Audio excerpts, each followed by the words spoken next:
Welcome to the Top Business Leaders Show, powered by Rise 25 Media. We feature top founders, executives, and business leaders from all over the world.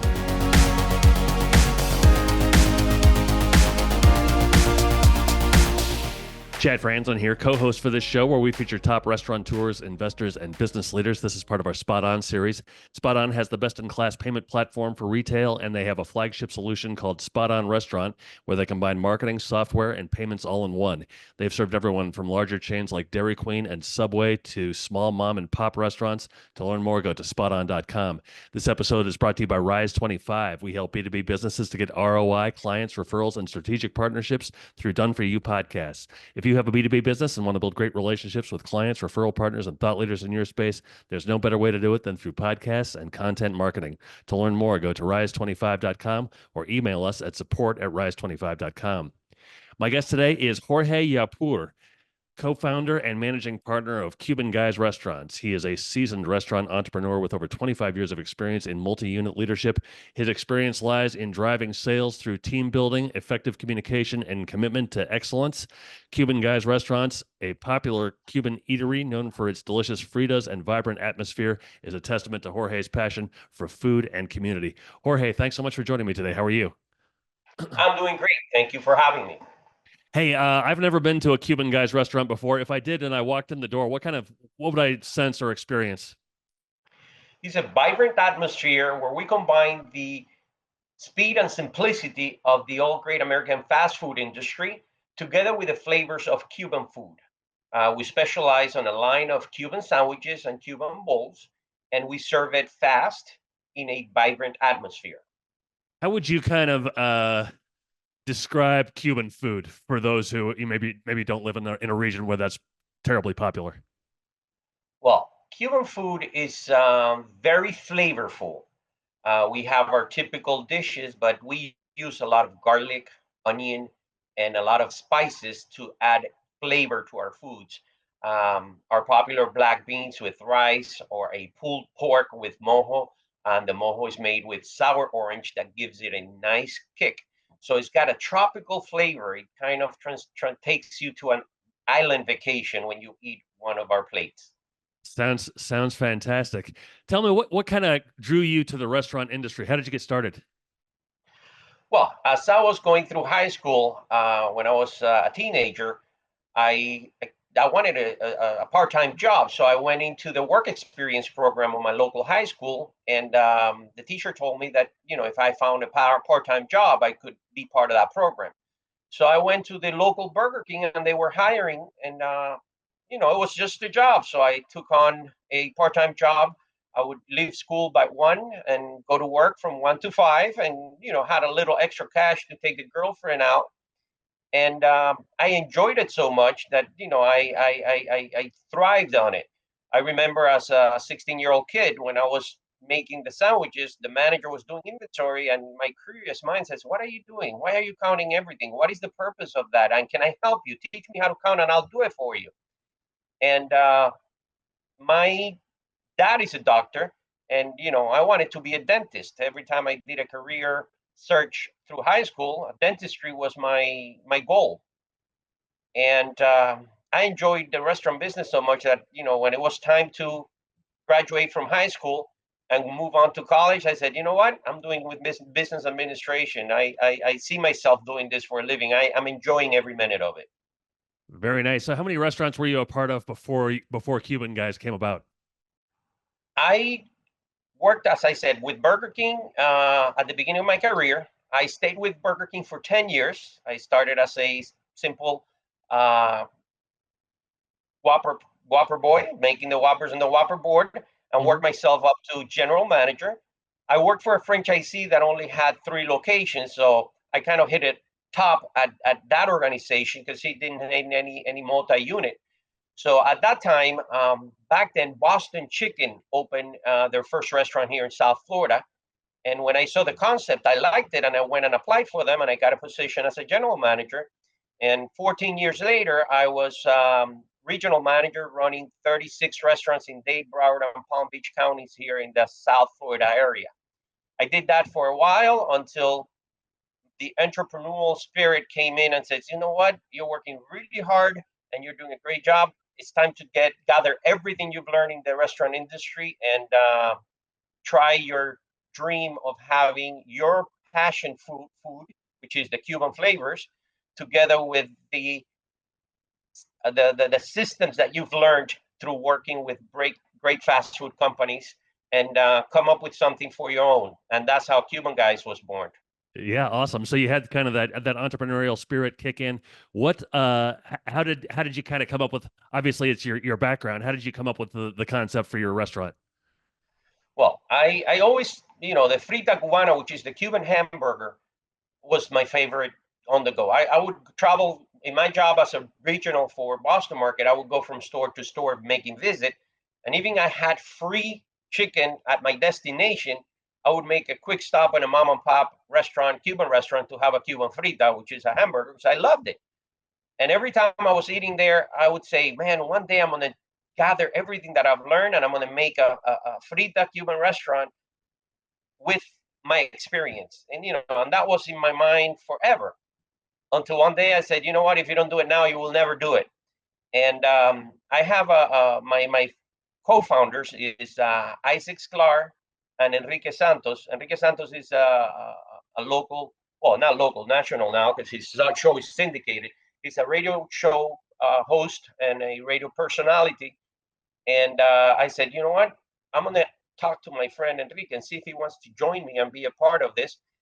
And I went to rent my first restaurant, and Mr. Sklar, my other partner, when I presented my business plan of a Cuban fast food, he said, "Man, I love the idea. I am Cuban, and I would like to be part of this project." So Enrique Santos is Cuban, I'm Cuban, and Isaac Sklar is Cuban. So he said, "Okay, let's call it Cuban Guys and move on." And here we are 10 years later with 5 restaurants and a food truck.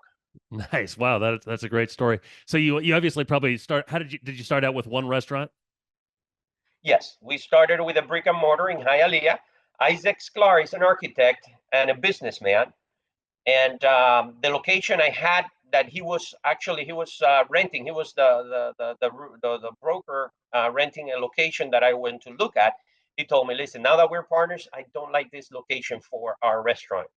Um, this is a Cuban restaurant, and if it's going to work, it's going to work in Hialeah, which is the city that has the Cuban population outside of Havana."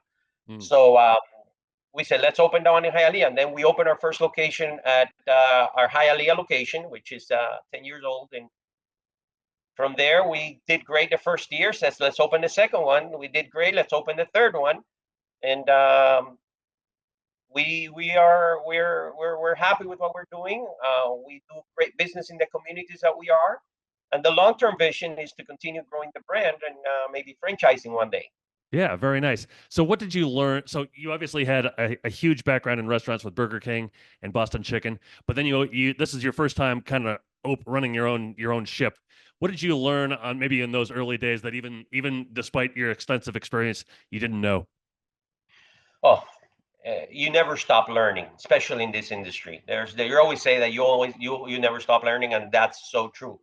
When I worked for a big corporation and my sales were diving a little bit, I would pick up the phone, call the corporate support center, and say, "Hey, I need help in marketing." And they had marketing experts that would come up with a marketing strategy, implement it, and boom! All I needed to do was operations and make sure that we had enough Whoppers or we had enough rotisserie chickens to cater the demand. If I had an equipment problem and equipment wasn't working well, I would run the ops department and say, "Listen, this equipment is just not cutting it. We need to come up with a different way of doing this," and they will take care of it. So my job was to operate. When I opened the first Cuban Guys, I found out that I was the director of marketing, I was the director of facilities, I was the regional manager, and on weekends sometimes I even did dishwashing because the guy didn't show up. So having to wear those many hats was kind of a wake-up call for me, because having the organizer structure of a big corporate with 3,000 restaurants, you have so much support to do your job that it makes it a lot easier. Once you open your own restaurant and you're it. And I tell you that I thrive on those challenges. And some decisions I made were great. Some decisions I made, I used them as learning experience because they weren't that great. Hmm. And little by little, I was able to grow, and then all of a sudden leave my marketing role and hire somebody to take care of my social media, because now we have 5 restaurants. There's a little bit more of a marketing budget. I can let somebody that knows what they're doing, and all of a sudden you see my Instagram account going from a mom and pop looking Instagram account to looking to a more professional, better images, better photography. And that's how I see it. Once I can afford it, I move on and give the job to the people that know how to do it. Yeah, that's the sounds like a good plan. How did you go about getting customers in those early days? Was it just location? Location was key. What else was important? Well, marketing, of course, getting customers, putting out specials, sending out mailers, sending out coupons, having somebody at the traffic light passing out free sandwich cards. And it's worth mentioning that I reached out to a local food blogger, Burger Beast. Burger Beast was very popular because he goes to restaurants and he writes on his blog about restaurants. And I reached out to him, and he happens to be Cuban, and he happens to have a special part in his heart for the Cuban Frita. So I said, hey, this is a new Frita restaurant coming up. I think you should check it out. And I remember the first day we opened, we sold like $700. The second day we sold there like $750. And I'm going like, this is not going to cover expenses. I'm worried. So I think my kick, my kind of good luck kick was given to us by Burger Beast, because he came over, he had our food, and he loved it. He wrote about it in his blog. Following day, we hit $2,000 in sales. I'm going like, Wow. okay, this is what I need to happen. And all of a sudden, I never looked back. Wow, that's nice. So, what kind of led to expansion, and how did your first expansion go? Well, the view was always to be more than one unit. I wanted to have multiple units. Hmm. And we, when we saw that we have all our systems in place, we ironed out all the kinks, we had all our procedures, all our recipes, all our vendors, that everything that I planned for that first location was already in clockwork. I could step out, because back then I was, as I said, I was the general manager, I was the district manager, I was the everybody. So at the point that I was able to step out and leave the team doing the work, I said, okay, we're ready for number two. We went out, we looked at another one, and boom, we implemented all our systems and all our procedures on that second one, and boom, started off. Then when we were fine on that one, a third opportunity came up. The broker that was looking for spaces for us says, hey, this is a great space, you shouldn't leave it. We loved it, we got it, and we moved on. Um,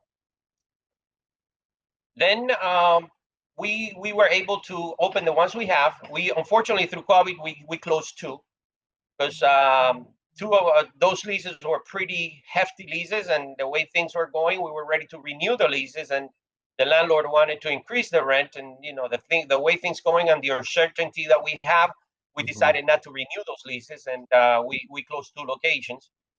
And we right now we are in the process of adjusting to the new restaurant structure. I remember prior to COVID, we had 70% dining business and 30% to go business. Right now, it flopped. Right now, our dining rooms are never full, and our to go and delivery business are 70% of our income. So we're trying, because those delivery businesses are not as profitable as a lot of restaurateurs know. They're not as profitable as regular sales, because you have the fees, you have the Hmm. commissions, you have the chargebacks, you have and we're trying to get better at that, and continue our road to growth. How would you said you've basically held every possible responsibility you can hold. What does your day to day kind of job look like right now? Well, it's what I enjoy doing. I go to the restaurant, I get up in the morning and visit the first restaurant. I don't have a set schedule. Hmm. I go where the wind takes me that morning, unless I do have meetings, or unless I do have a specific duty or a specific follow-up item. But I just pop into the stores and work shoulder to shoulder with the hourly employees. I've learned, and a mentor of mine, the one that kind of taught me a lot of it, tells me, you know what? Because he was the COO of Boston Market, and he had a beautiful office in Colorado, the corner office overlooking the golf course. And he says, you know, I'm never at my office. I'm out here at the field working shoulder to shoulder with you guys because, you know, you guys are the ones that know what the pulse of the business is. And, you know, I cannot take that pulse from my corporate headquarters. And I've taken that to heart. And, you know, I'm out in the restaurants every day. I go spend 4 hours in one store, go spend 4 hours in another store, drive to the next store. On my way home, stop at the one closer to me. And I learn a lot from the guests, the ones that say, "Oh, how you doing? Oh, I love this place. This is great." Or, "Oh, I was here last week and this didn't happen, and you know that this is an area." So I take what they tell me is great, I strengthen on it, and when they tell me there's opportunities, I look on ways to fix it. Same thing with the employees, because at times I feel there's a good way of doing something, so I come up with a recipe or I come up with a procedure, and the employees are having a hard time executing it. And I'm going like, it's so easy to do. Why can't they do it right? Then I go work with them, and sometimes they have a better way and say, George, this is a better way of doing it. And I'm going like, I'm glad I'm here. I'm glad I'm having this conversation because you're right. This is a better way of doing it. And then we implement the way that an hourly employee taught me how to do it. So being engaged with the customers, being engaged with the employees, being engaged with the vendors, it's what I enjoy doing. Very nice. Hey, I saw that you guys are Cuban Guys is known for its Cuban Frita. Can you tell me about this dish and kind of what makes it so special? All right. The Cuban Frita is the Cuban version of the great all-American hamburger. And it started in the streets of Havana back in the 1930s, prior to the communist Cuba, where the frita vendors were called friteros. And the friteros would have hot dog cart kind of styles in the corners of Havana. They would typically park outside of a movie theater, outside of a great event. And as people walked out, they would kind of buy from this cart vendor. And the way the fritas are special, and every fritero has their own recipe. If you go online and look Cuban frita recipes, you'll find many of them. The core idea of that frita is a mixture on the ground beef.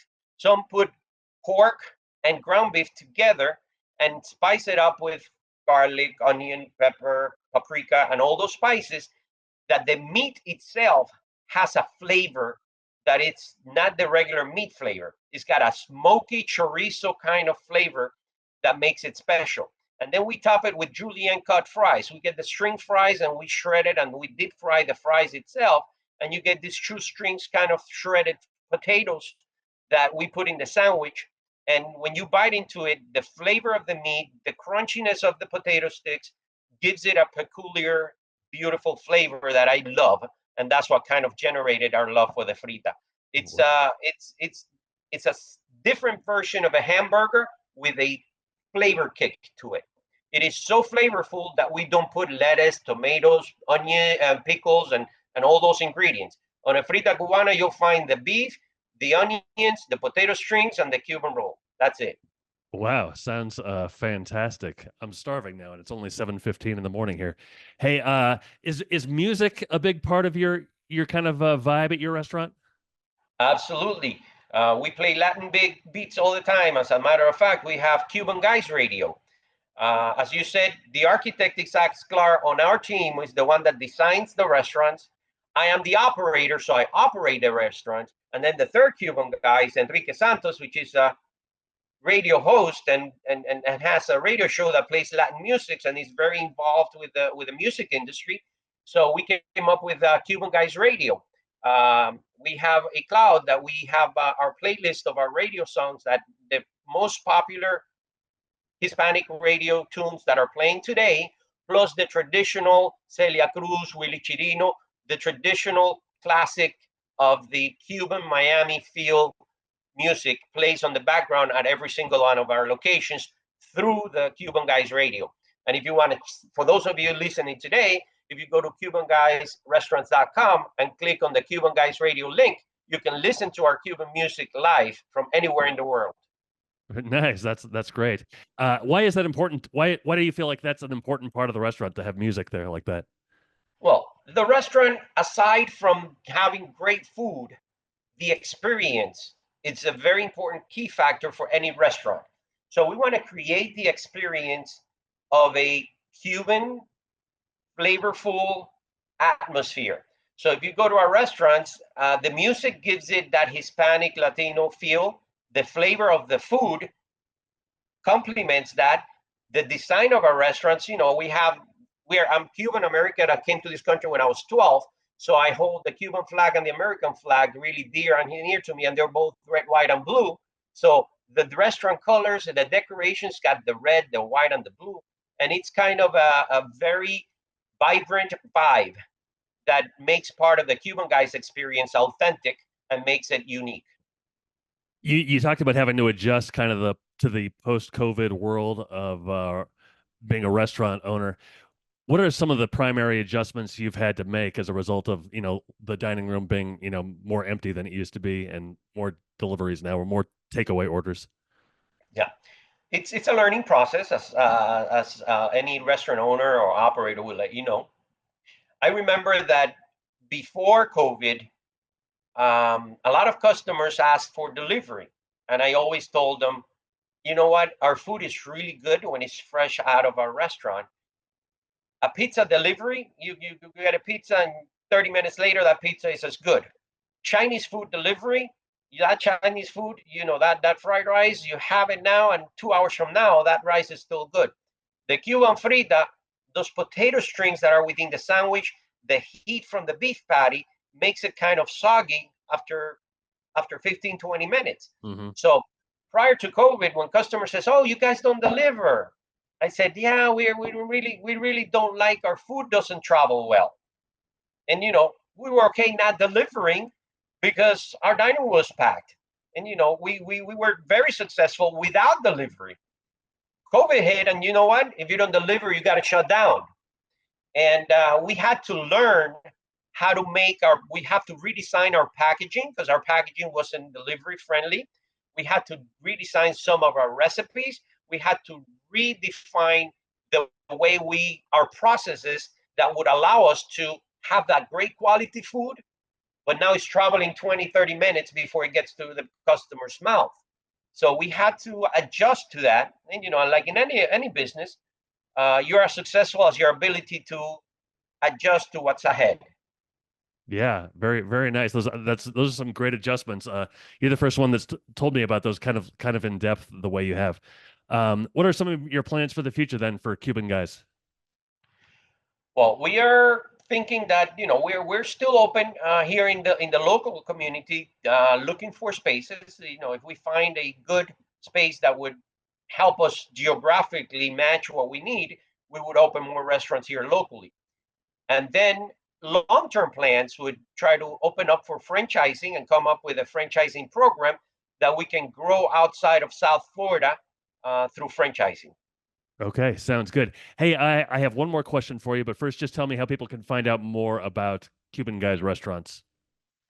We have our website at www.cubanguysrestaurants.com, and you can find us on Instagram at Cuban Guys, Facebook, Twitter, or X, also TikTok. So we are social presence also on our YouTube channel.